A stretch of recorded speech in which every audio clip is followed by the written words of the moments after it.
बऱ्याच वेळेला तांदळाचं पीठ घरामध्ये अवेलेबल नसते. तांदळाच्या उकडीचं पीठ आणणं शक्य नसते. त्यावेळेला आपण झटपट घरातीलच तांदूळ वापरून असे मऊसूत तांदळाच्याच उकडीचे पण बिना पीठ वापरता हे मोदक बनवणार आहोत.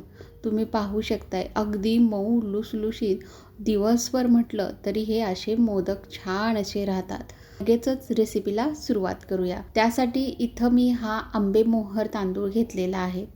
तुम्ही याऐवजी बासमती किंवा मग इंद्रायणी घेऊ शकताय. हा बघा असा हा बुटका असतो आणि याला खूप छान असा सुगंध असतोय. तर असे हे तांदूळ आपण घेणार आहोत. कोणतीही एखादी वाटी सेट करून तुम्ही असं तांदूळ हे घेऊ शकताय. आता हे तांदूळ आपल्याला 1 ते 2 पाण्याने स्वच्छ असे धुवायचे आहेत. म्हणजे याच्यावर काही केमिकल पावडर वगैरे असेल तर ती निघून जाईल. आणि त्याच्यानंतर हे आपल्याला कमीत कमी 5 ते 6 तास भिजत ठेवायचं किंवा तुम्ही हे रात्री जरी भिजत घातलं ना तरीसुद्धा चालेल. रात्रभर भिजत घातलं म्हणजे अगदी मऊसूत असे हे तांदूळ भिजले जातात. वेळ वाचण्यासाठी मी हे तांदूळ रात्रभर भिजत ठेवले होते आणि अगदी मस्त असे भिजले आहेत. हे बघा दाबून पाहिलं तर एकदम मस्त अशी कणी तयार होते. आता हे तांदूळ चाळणीवर पाणी नितळण्यासाठी ठेवायचं म्हणजे याच्यातील एक्स्ट्राचं पाणी निघून जाईल. 5 ते 7 मिनिटांनी पाणी निघून गेलं. आता याला एका मिक्सरच्या भांड्यात काढून घेतलं. आता इथं ज्या वाटीने आपण तांदूळ घेतले त्याच वाटीनं 1 वाटी पाणी घेतले. त्यातील अर्धं पाणी मी आत्ता घातलं आणि नंतर आपण अर्धं पाणी वापरणार आहोत. आणि याप्रमाणे अगदी बारीक अशी जमेल तेवढी याची पेस्ट बनवून घ्यायची आहे. तांदूळ अगोदरच भिजल्यामुळे अगदी मस्त याची बघा गुलालासारखी पेस्ट तयार झालेली आहे. आता याला एका पॅनमध्ये काढून घेतलं. मी इथं नॉनस्टिकचे पॅन वापरलेले आहे आणि मिक्सरच्या भांड्यातसुद्धा उरलेलं सर्व पाणी घालून याची पेस्ट सर्व काढून घेतली. लगेचच यामध्ये अर्धा चमचा साजूक तूप घालायचे. चवीपुरतं मीठ घालायचं. याला चांगलं मिक्स करून घेऊयात. आता हे चांगलं मिक्स झालं की लगेचच आपण याला शिजवून घेणार आहोत. गॅसवर आपण मंद आचेवर हे शिजवून घ्यायचं आहे. पण स्टीलच्या चमच्याने हलवणं मला शक्य होत नाही. त्यामुळं इथं मी लाकडी चमचा घेतलेला आहे. सतत असं हलवत राहायचं आहे आणि गॅस अगदी मंदच ठेवायचा म्हणजे पीठ खाली बुडाला चिकटणार नाही. तर हे बघा लगेचच पीठ याचं घट्ट होत आहे. त्यामुळे चमचा सतत असा हा हलवतच राहायचा आहे. त्यामुळे पीठ खाली चिकटणार नाही. तर बघा 1-2च मिनटामध्ये हे पीठ अगदी मस्त असं घट्ट झालेलं आहे. आणि नॉनस्टिकची कढई घेतल्यामुळे कढईला अजिबात पीठ चिकटलेलं नाही. बघा चांगला एकसंध असा गोळा तयार झालेला आहे. आता आपण याला झाकून 1-2 मिनटाची वाफ काढून घ्यायची. गॅस मंदच आहे. गॅस मोठा करू नका. 1-2 मिनटांनी बघा चांगली अशी वाफ बसलेली आहे. याला पुन्हा चांगलं एकत्र करून घ्यायचं. गॅस बंद करायचा आणि झाकून एका बाजूला ठेवूया. तोपर्यंत सारण बनवूया. सारणासाठी कढईमध्ये चमच्याभर तुपावर अर्धा चमचा खसखस घालून थोडा वेळ अशी परतून घेतली. यावर आता लगेचच खोबऱ्याचा 1 वाटी किस घेतला. जेवढं खोबरं घेतलं त्याच्या अर्धा गूळ घेतला आणि आता हे चांगलं मिक्स करून घ्यायचं. 1-2-4 मिनटामध्येच चांगलं मस्त असं सारण तयार होतं. तर बघा सारण असं जास्त परतवायचं नाही.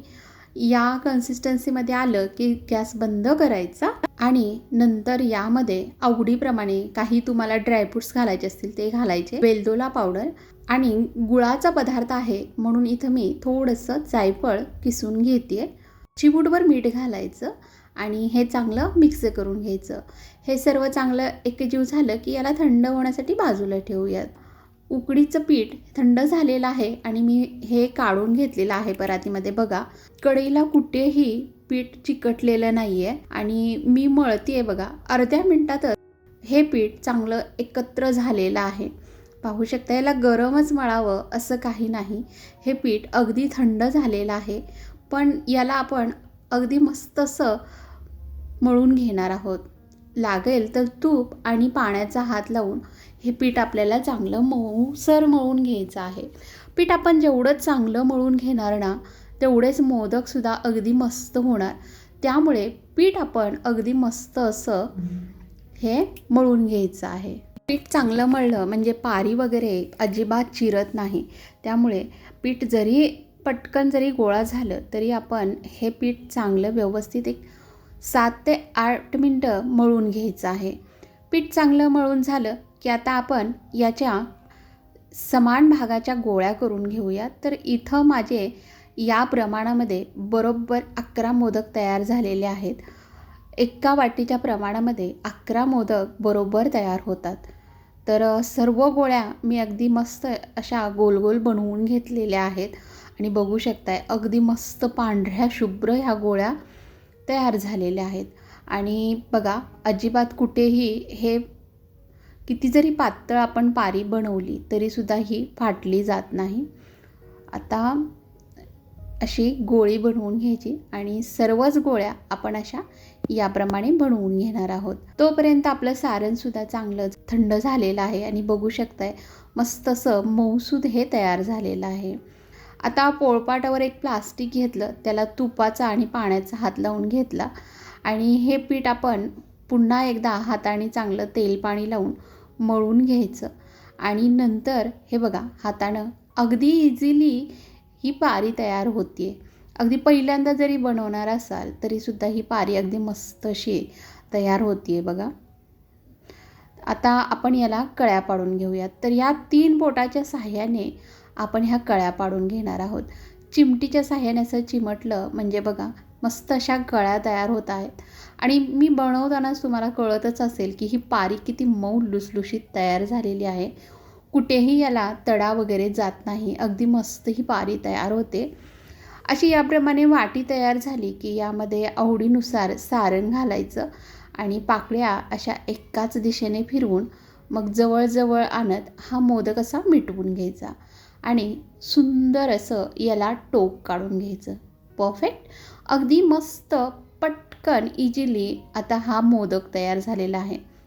जर बनवताना पाकळी अशी दबली गेली तर मग तिला पुन्हा हाताने असं व्यवस्थित जरा करून घ्यायचं आणि मस्त असा आपला हा पहिला मोदक तयार झालेला आहे.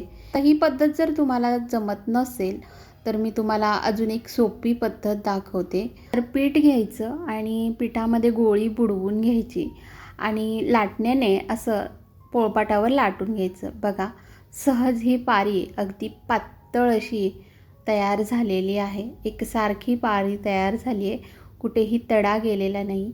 आता याच्यावर सारण भरायचं आणि अशी पारी नुसती उचलून घ्यायची.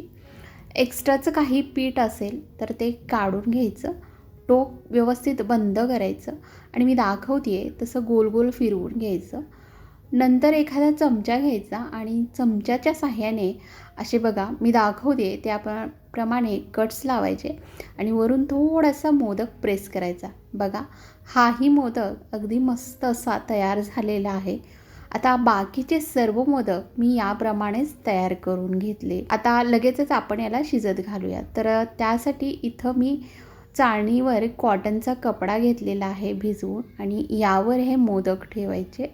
आता इथं एका पातेल्यामध्ये अगोदरच मी पाणी उकळवून घेतले. यावर ही चाळण ठेवायची आणि आपल्याला एक 10 ते 12 मिनटं हे शिजवून घ्यायचं.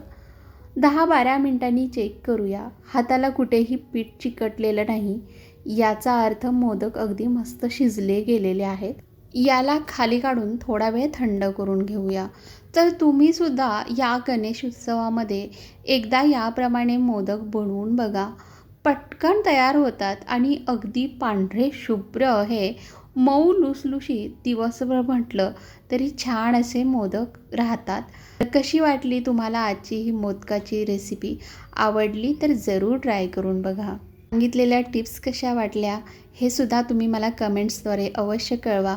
पुन्हा भेटूयात नवीन रेसिपीसोबत. तोपर्यंत मस्त खा आणि स्वस्त रहा.